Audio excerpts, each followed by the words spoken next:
அனைவருக்கும் வணக்கம். இன்னைக்கு நான் உங்களுக்கு ஒரு அழகான கதை சொல்ல போறேன். ஒரு பெரிய மரத்துல ஒரு கழுகு ஒன்று வாழ்ந்து வந்துச்சாம். தினமும் அந்த கழுகு காலையில ரொம்ப தூரம் பறந்து போய் இரை தேடிட்டு மாலையில அதோட இடத்துக்கு திரும்பி வர்றத வழக்கமா வச்சிருந்துச்சாம். ஒரு மாலை நேரத்துல அந்த மரத்துக்கு பக்கத்துல ஒரு புறா இருக்கிறத அந்த கழுகு பார்த்துச்சாம். உடனே அதை கொன்று சாப்பிடணும் அப்படின்னு நினைச்சுதான். திடீர்னு அது மேல பாஞ்சு தன்னோட காலால அதை பிடிச்சுதான். தற்செயலா அந்த பக்கம் வந்த ஒரு வேடன் அதை பார்த்துட்டு உடனே கழுகையும் புறாவையும் சேர்த்து பிடிச்சானா.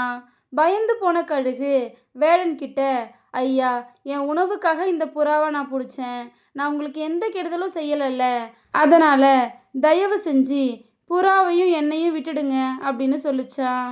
இதை கேட்ட வேடன் சிரிச்சுக்கிட்டே கழுகை பார்த்து, சரிதான், நீ எனக்கு எந்தவித கெடுதலும் செய்யலை தான், ஆனால் இந்த புறா உனக்கு என்ன கெடுதல் செஞ்சிச்சு அப்படின்னு கேட்டானா. கழுகு எந்த பதிலும் சொல்ல முடியாததால அது அமைதியாக இருந்துச்சான்.